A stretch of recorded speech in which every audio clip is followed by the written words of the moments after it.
Hey everybody, we are live for the AEW Dynamite Winter is Coming special edition, and let's just say there's no shortage of things to talk about tonight. Jeff Meacham, how are you feeling right now after this week's episode of Dynamite?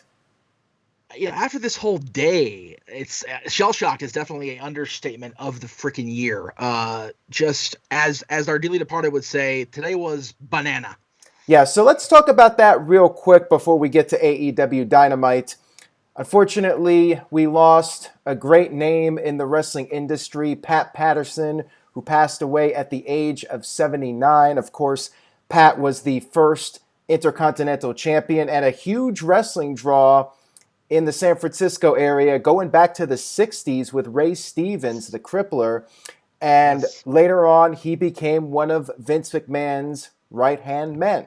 You know, he was doing that TV character with Gerald Briscoe during the Attitude Era where they were the Stooges, but behind the scenes, Pat Patterson was helping to put together matches and finishes, and he is credited with creating the Royal Rumble concept.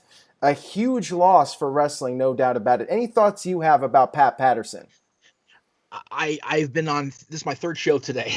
It's not even mine. I did Greg's show and I did the Stat Boy Sports Bar just a little while ago, actually, after the NFL game finally got played today. Just it's unfortunate. It's I mean, we're all gonna go. It is what it is. But I had a chance to meet Pat a couple times over the years, just kind of in passing and walking by. Hi, nice to meet you, that type of thing.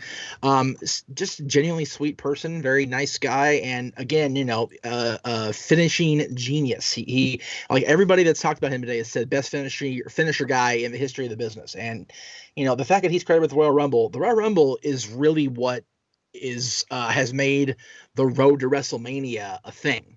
So I think it's a definite loss, and I said it on both the shows I did earlier today. There's definitely a house up in Connecticut right now that's definitely very somber, and it's going to be probably for a long time because Pat was close with the entire family. It's very unfortunate. I do want to take note that AEW did mention Pat Patterson. Jim Ross talked about it Yes, on they did. commentary and gave condolences. NXT, Yeah, of course, went all of out for a course. Pat Patterson tribute, as you would expect. Everybody was on the stage, Triple H included, the whole roster. Yes. They did Yeah. a video tribute to him with a slideshow of all of his great moments, and complete with him singing My Way, which was kind of like his trademark, the karaoke that he would always do. Yes. Awesome tribute, very beautiful, very nice for him, very Yeah. fitting. And I'm hopeful that we'll get to see it on SmackDown as well, so more eyeballs can see it. As many people as possible should see it. Definitely a major loss for the industry, and he will very much be missed by everybody that knew him. And go ahead. And I don't know if you noticed, but Mox also did a little under the radar tribute to Patterson during his promo tonight. Did you notice that? I actually did not catch that, so thank you for that, Jeff. When, when he was talking about something about people drive people bananas, Mox drives people banana. So Nice. yeah. And I think that Pat McAfee even brought up Pat Patterson briefly. He had to break his heel character for a moment just to, Yeah. pay respects to Pat Patterson, but then said he doesn't respect anybody else. He doesn't respect the Undisputed Era. He doesn't respect the fans and all that stuff. Right. All right, so let's get to AEW. The chat room is blowing up with comments, and I do ask that Yes. if anybody wants to send a super chat, it's very much appreciated, but please try and stick to the topic. So if you want to talk about the big surprise, save it for when we talk about that, or if you want to talk about the main event angle, talk about that when we get to it. Let's try to make sure we stay as focused as possible as we go through this review. Now, maybe TJS will break the rules like he always does. Hopefully he doesn't. Maybe he'll stay away because of you. For those of you that missed our recent stream, Jeff was not too amused with Mr. Tyler Joseph Smith, TJS. No, no, but I did apologize later that night on social media and the next day on Talk Wrestling on all four of our channels. So so. But yes, honestly, please, guys, just stick to the topic. Number one, and number two, don't purposely be an asshole. Come on, come on. All I'll say right now without giving away too much is first time in a while, Impact Wrestling is pretty relevant in the industry. They're trending for sure. Yes. All right, so let's get to it. Winter is coming, the AEW special, and it was in the low 40s, and they were making a big deal out of this, and you could see the fans in attendance. They were bundled up quite a bit, and I'm like, dude, I'm in Michigan. I would like it to be in the 40s right now. You, on the other hand, Right. you're in California, so you're like, that's pretty cold. Well, I call it California cold. It's actually been in the low 50s, high 40s, low 50s, like overnight. It's been cold. Like I hate that I have insomnia because I sit here and shiver my freaking fuzz off because it's chilly as heck. So Yeah. anyway, And we got snow on the ground here. Not quite as I bad as saw other that. areas, but it's still pretty bad. All right. So we kicked off Dynamite with a battle royal, the Dynamite Diamond Battle Royal with the Dynamite Diamond ring on the line. MJF was in this match, and Sean Spears got eliminated early, and Tully Blanchard gave him a loaded glove, which he used on Scorpio Sky. That feud continues. One thing we saw during this match, a lot of little advancements and storylines with various feuds going on. Dark Order saved Hangman Adam Page from an elimination at one point. They And did. Jeff Hardy, or not Jeff Hardy, I got Jeff Hardy on the brain from Raw. Matt Hardy eliminated Adam Page and got some boos from what I could hear. Yeah. And you had the Inner Circle guys, MJF, Wardlow, and Sammy Guevara. They were just chilling in the corner, not really doing anything, watching the other guys beat each other up. Miro had quite the run in this match. He was beating up people and he was eliminating people left and right. But eventually the Inner Circle finally got in the mix and eliminated him. Then Orange Cassidy came back into the ring, who was not eliminated from the match, and he managed to eliminate Wardlow after a series of orange punches. And the final two were MJF and Orange Cassidy. And the way this match goes, the final two are the winners of the Battle Royal, and they'll go on to a match next week. Didn't WWE do something like this way back in the day with Razor Ramon and Rick Martel? And Martel. Well, that was the first time I saw it on national TV, but TNA did it all the time. That was their Gauntlet for the Gold format all the time. Yeah. So ironically, on a night where Impact is trending, they had an Impact gimmick to start the show. There you go. Power Packer sent in the first super chat of the evening, $2. He says, Jeff, it's 30 degrees in Wisconsin, LOL. And Jeff, before you respond to that, your thoughts on the match? Good match. I mean, it's almost you almost got to believe that MJF's going to be one of the final two because he's defending the ring, and that's part of his gimmick right now. It's been part of his gimmick since he won the battle royal last time. So I think we're going to see something interesting. We may see Orange Cassidy get back into relevance mode really quickly next week. So we'll see what happens. As far as the temperature, insert Dean Ambrose or Tracy Morgan nope meme here. There you go. For those of you that remember that. No. That was way back in the day. Yeah, no way. All right, we had Chris Jericho versus Kazarian, and Jericho was using his heel tactics, the eye poke and whatnot. Jake Hager was trying to get involved, but he would go for a clothesline and Kazarian would duck. For some reason, Hager was not kicked out of the arena for attempting to interfere, but whatever. Jericho took advantage of this, hit a code breaker. Kazarian did manage to make a comeback and even busted out his flux capacitor off the top rope. Yes. That was pretty cool. And that was. Then he put on a Boston Crab onto Jericho, and this led to MJF and Sammy Guevara coming down. MJF had a towel, which it looked like he was going to throw in the towel for Jericho, but Sammy took the towel away. Jericho managed to get to the rope, and after a couple of near falls, Kazarian almost beat Jericho. Jericho then finally hit the Judas effect to pick up the win. And then after the match, there was a huge argument between the members of the Inner Circle, and Jericho got on the mic, said, "Stop this shit." He said he's tired of it, and he said they need to think about things, and next week a decision will be made. Either they will all work together in harmony or the Inner Circle breaks up forever. So what were your thoughts on this, Jeff? No, first of all, it's always great to see our buddy Frankie on TV doing and from what it's been promoted. It was his first time wrestling Chris Jericho, which I think is crazy considering how long they've both been in the business. That this is their first time crossing paths in a match. I did actually reach out to Frankie yesterday for an interview. Of course, I had Buff Bagwell yesterday for about 2 weeks worth of interview. He told me to contact AWPR, which I don't know who that is. So we're working on getting Frankie back on the No DQ family of interviews. So stand by for that. Great match.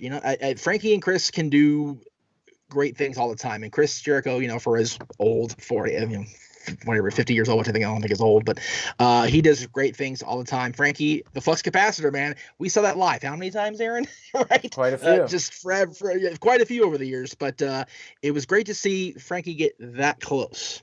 And I like the little the subplot here, not only the inner circle, but if you think back, Scorpio Sky pinned Chris Jericho in a match, but Frankie couldn't beat him. So now we've got a little maybe SCU, a little chest puffing here between the two boys of SCU. So we'll see how if that plays out in the storyline in the coming weeks.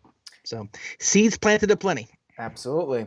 Backstage, we had the Young Bucks interviewed by Alex Marvez, and their interview got crashed by the Acclaim. And the Acclaim decided to take a page out of old school John Cena's playbook, where they started doing this freestyle rap, and they made dick jokes about the Young Bucks looking at each other's junk.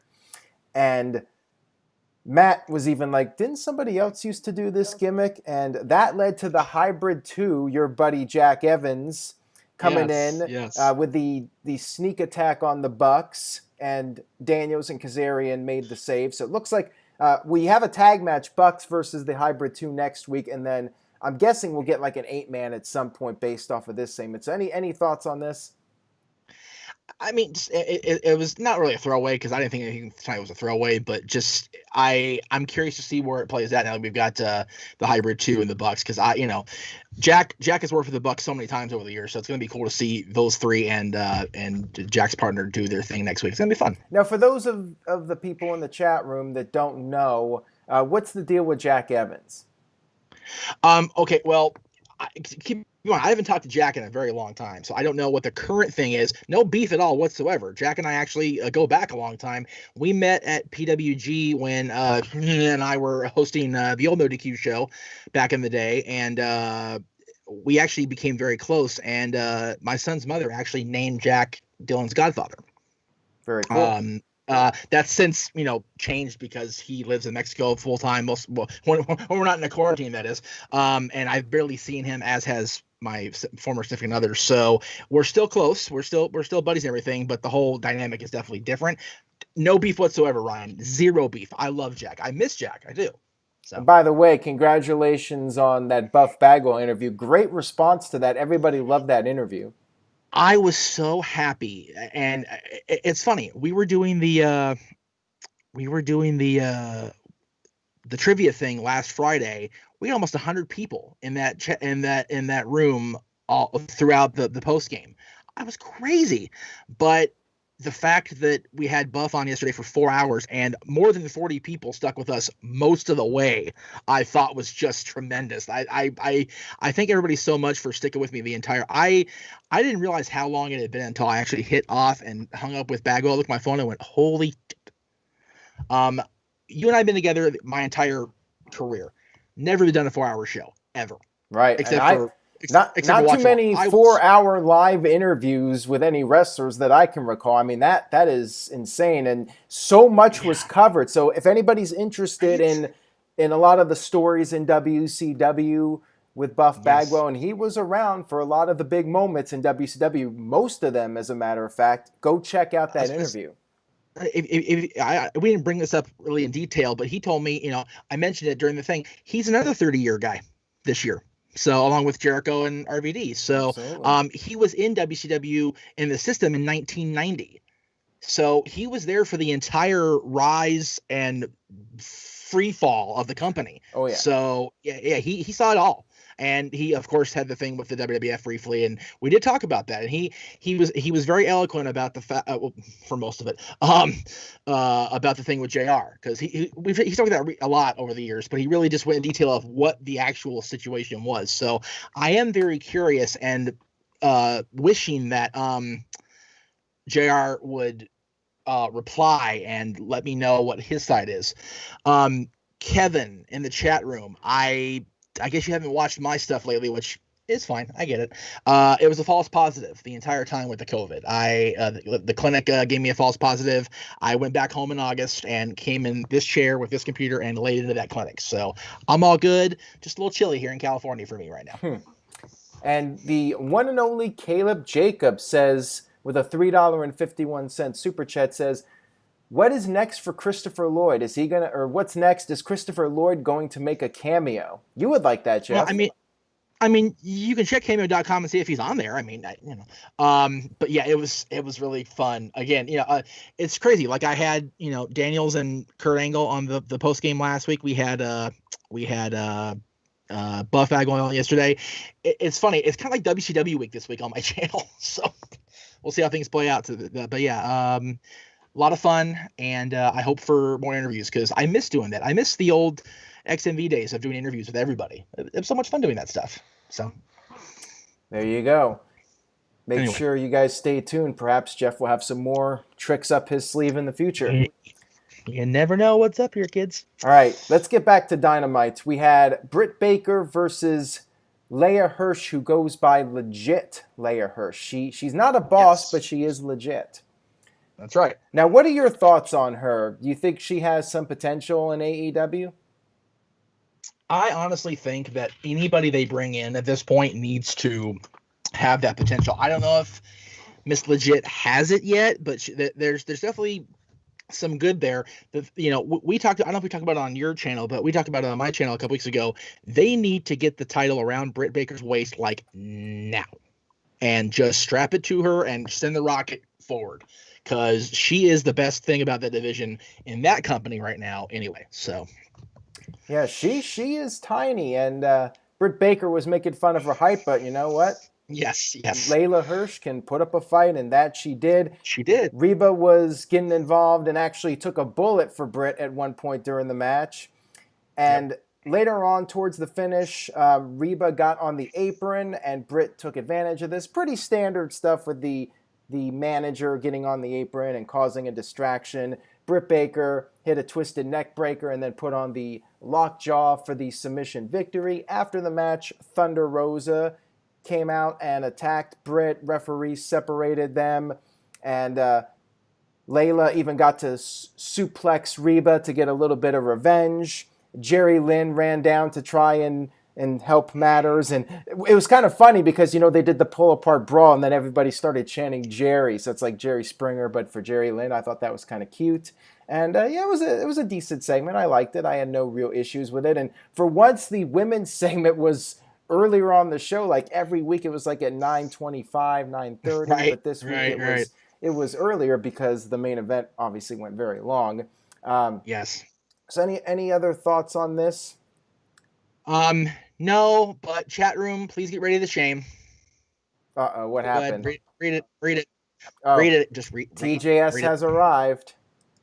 TJS with a $5 super chat says, Powerhouse Hobbs is a dumb name. What's next? Luchador Mysterio? Technical Brian? Also, why do people love Omega? 100 V triggers per match, not good. We'll talk about Kenny Omega in just a little bit here. At least we're close to, that's actually the next segment, is the Cody Rhodes and Darby Allin versus Ricky Starks and Powerhouse Hobbs. What do you think of that name, Jeff? If we're that close to the topic, don't worry about shaming him, guys. It's okay. Because I was going to say hashtag stick to the topic and turn them loose on him, but I won't. Stupid. I mean, he's right. It's it's very, very vanilla. So it's stupid. Anyways, cheap, generic. We had this tag team match, and the fight started right off the bat, and Hobbs got control over Darby Allin, and he did some push-ups like Scott Steiner did back in the day, and it was a long beatdown. Allen got beat Yeah. up for a long time, the TNT champion, taking quite the beating. He finally got the hot tag to Cody. Cody hit a Cody cutter, tagged Allen back in, and then did a dive onto Hobbs. Darby hit the coffin drop on Starks and scored the pinfall victory. After the match, Hobbs attacked Darby, and Arn Anderson got into the ring. He got double teamed. Dustin Rhodes ran down and tried to make the save, but Brian Cage came out and Team Taz was firmly in control.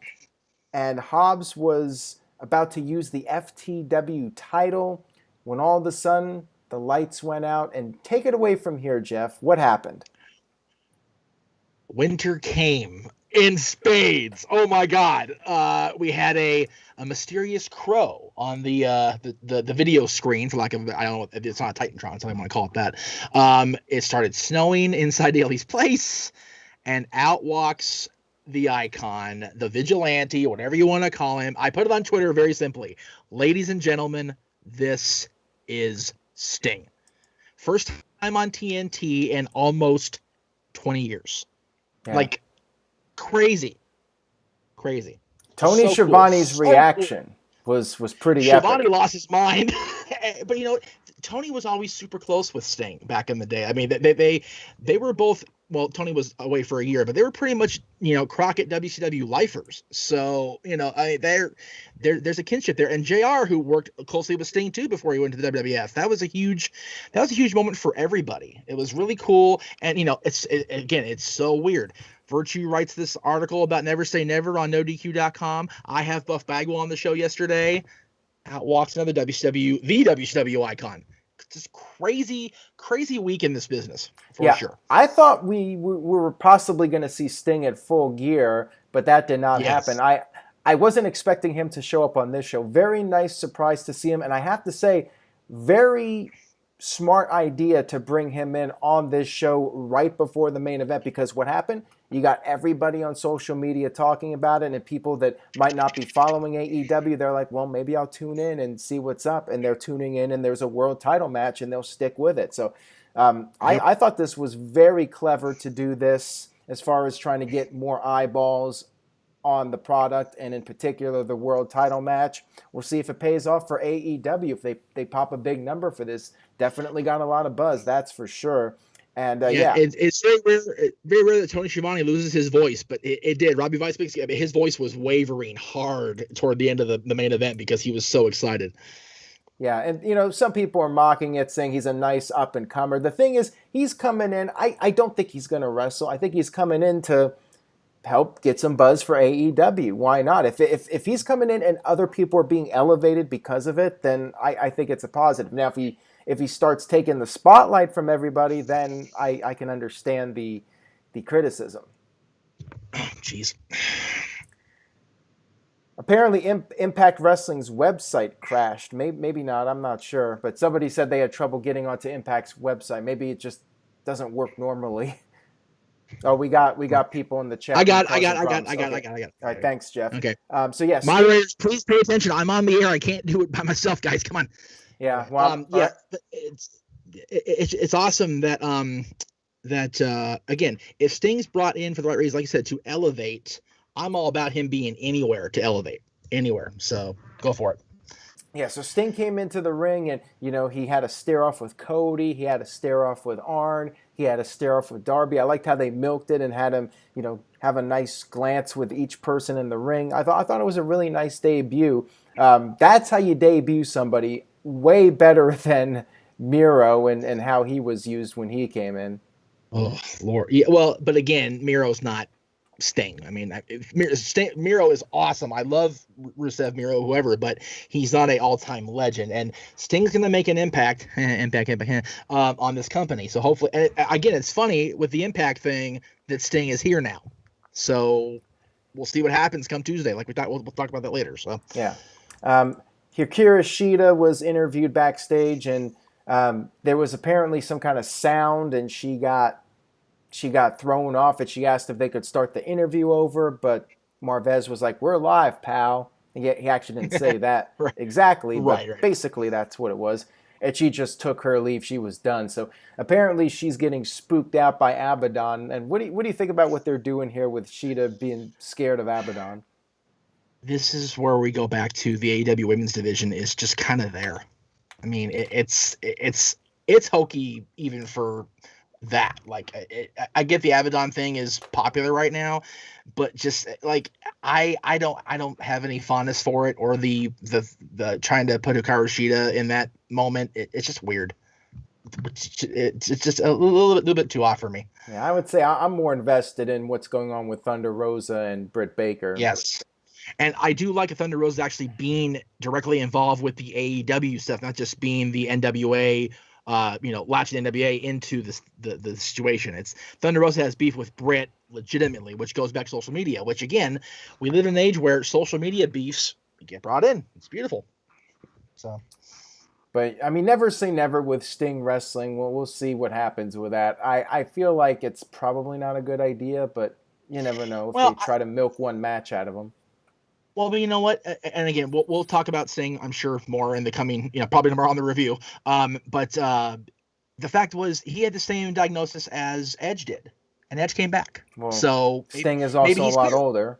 I understand things. I get that, but I what I'm saying is, if Sting has been cleared, then I'm not against it, just not full term, and as you said, taking over somebody else's quote unquote spot. Right. So. I could see them possibly doing like Sting and Darby Allin in a tag match against two other guys, and Darby does all the work. Sting gets a hot tag, hits a Stinger splash, hits Scorpion Death Drop, and that's all he does. You think back to like Bret Hart, he couldn't really wrestle or take any bumps, but he was able to do something, with the U.S. title and do a couple moves.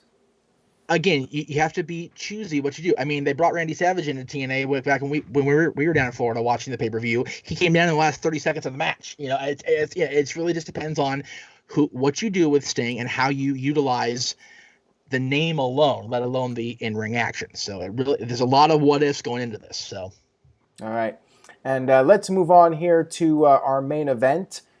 Before the match, Jon Moxley cut a promo in some warehouse, and we had Don Callis from Impact Wrestling on commentary.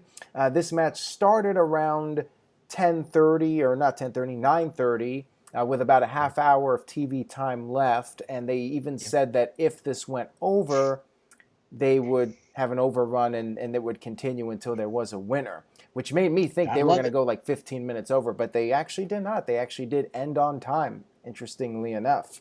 So gotta love the WWE references, man. We're gonna stick with it till it's over, guys. Right? Love it. Exactly. Love it. So they started off slow, of course, feeling out process, and Moxley hurt his knee at one point, and Omega was working over the knee, and then Moxley made his comeback. He hit a paradigm shift, and then instead of going for the cover, he went for a couple of steel chairs because remember, he was attacked a couple weeks ago, and he was still having this mindset that Omega was responsible for it.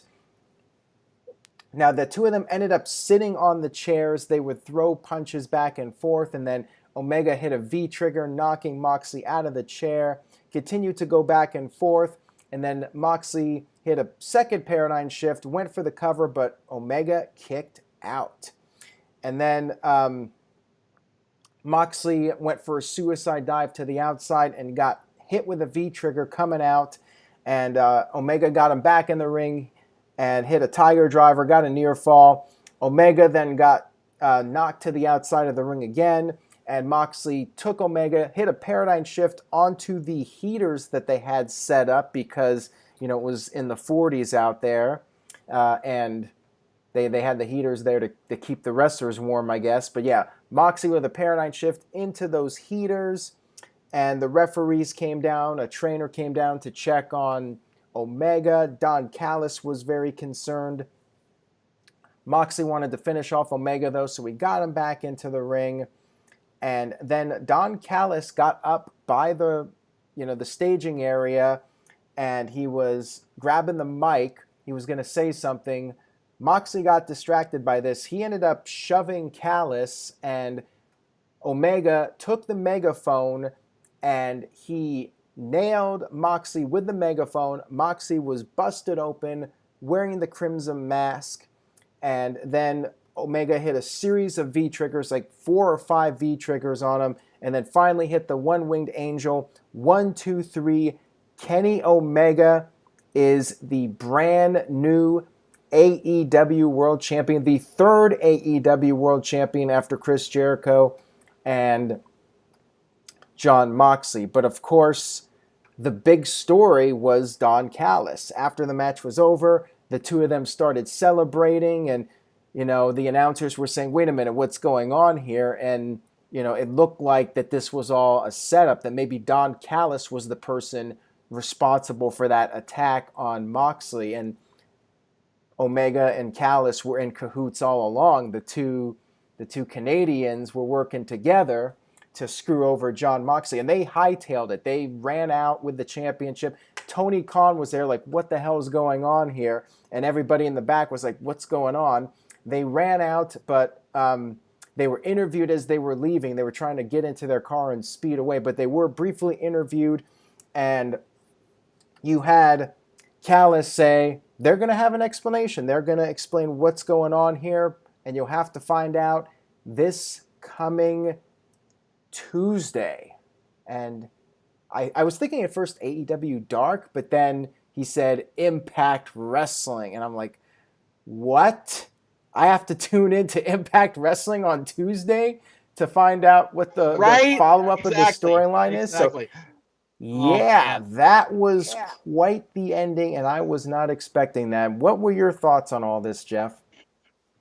I watched it back a couple times before we went on the air here. I'm still kind of like, what the hell? First of all, the implications. I mean, we've seen that Impact and AEW are kind of, and the NWA, of course, are kind of going back and forth and doing their thing. But the fact that it was flat out point blank, tune in Tuesday to see what the AEW champion, why he did what he did. That's, as the great Pat would say, banana. Like, that's crazy that we officially have a joining, a crossover partnership. This is huge. And I said to you before we went on the air that I originally was going to say this is Hogan going to TNA level big.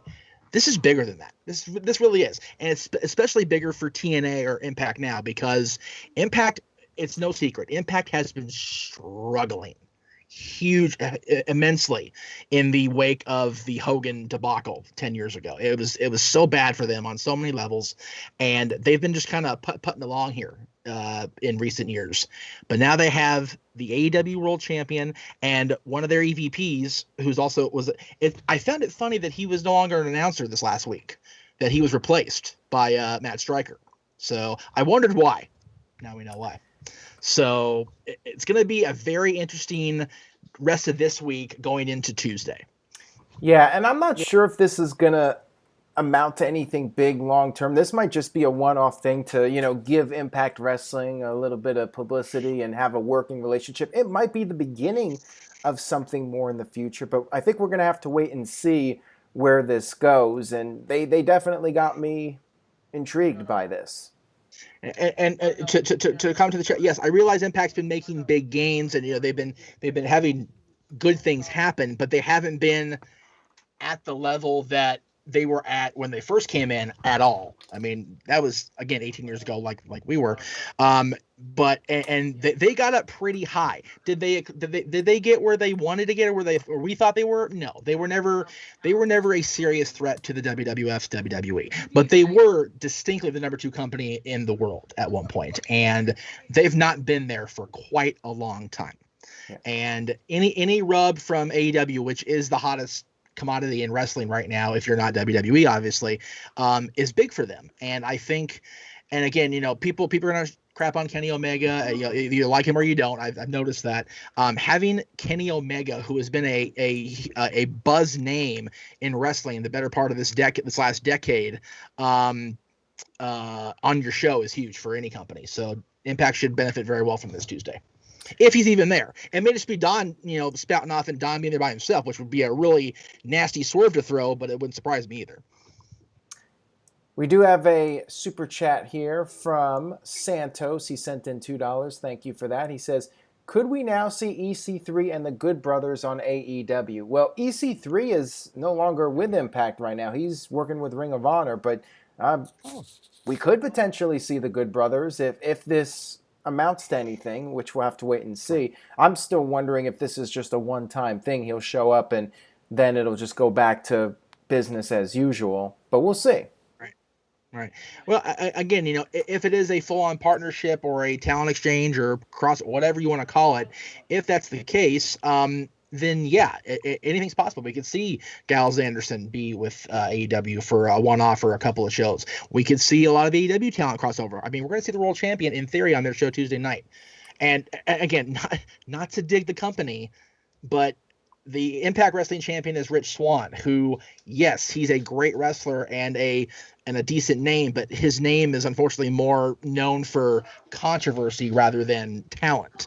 So if you have a world champion, outshining your own world champion, that may make them look bad. But again, the thing is, we're about 45 minutes after this happened, and we're already speculating. We have no idea what we're going to see in the next, 5-6 days before we get there. So.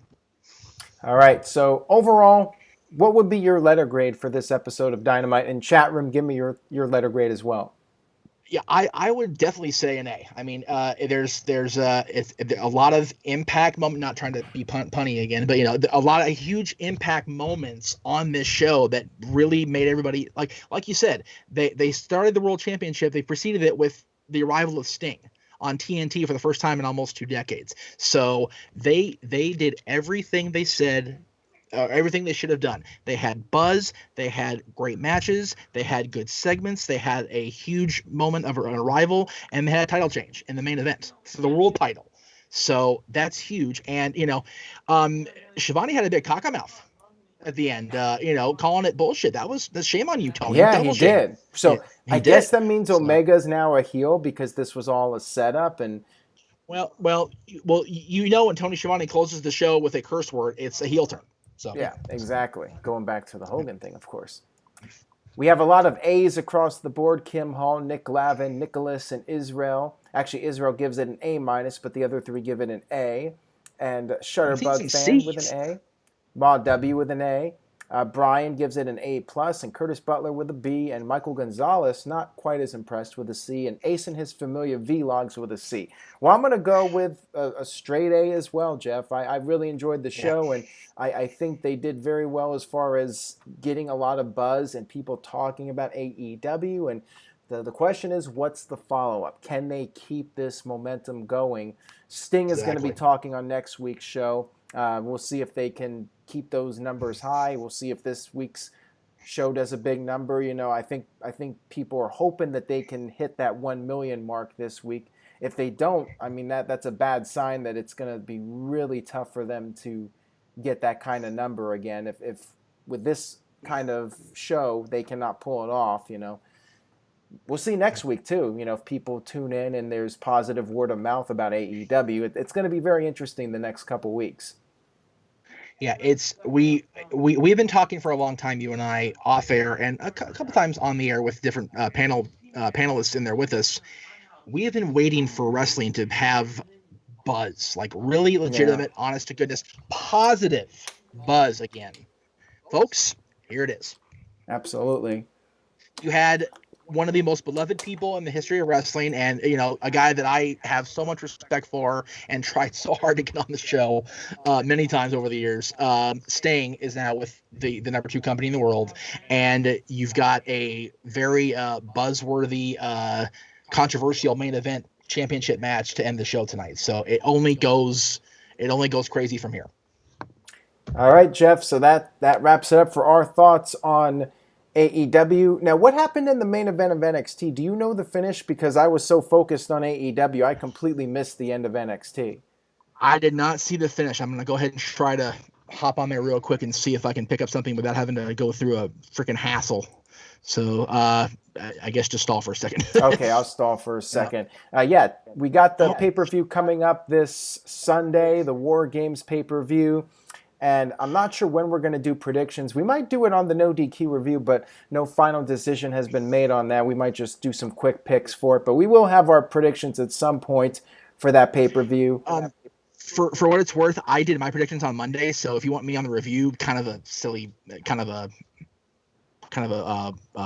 moot point for me to be on if I'm going to do predictions. Well, that was bad of you, Jeff, especially when there's no final participant for that ladder match. Well, I'm sorry I didn't know the freaking crowd was going to hit the fan tonight. I could need to be on the review, so there you go. Yeah, and good point by Rodney Jenkins. Shotzi Blackheart won the... Oh, wow, your connection's really bad, Jeff. We just completely lost you. I'm here. Oh, you're off sync. Hold on 1 second. Let me read this $5 super chat and give the video a chance to catch up.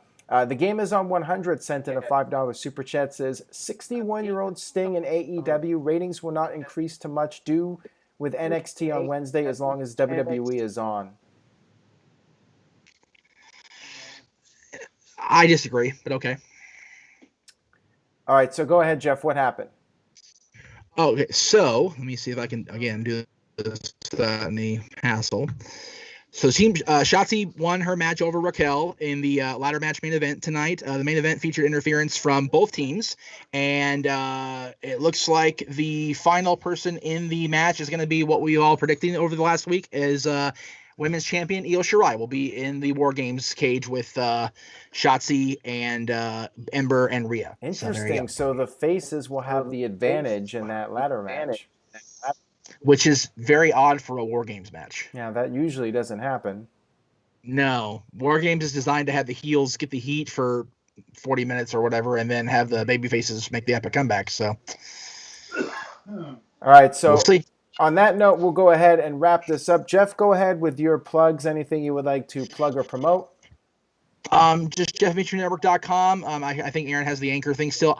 The Anchor thing is confused. I don't know what's going on with Anchor. I'm trying to figure out why the money's not happening, but I mean, that's you see my graphic anyway, so it's fine. And of course, yesterday across all 4 channels, myself, Aaron's, Greg's, and even Colin's yesterday was the Buff Bagwell interview, which went 4 hours. If you guys want to watch it, I would love that, especially on my channel. Need the hits, folks. But grab a tub of popcorn and a cooler by your chair because you're gonna be there for 4 hours. Right. So, grab a nice big chest cooler of whatever you want to drink and if you need to grab a catheter, I understand, that's fine, go ahead. Yeah, so just do your thing. All right. Long show.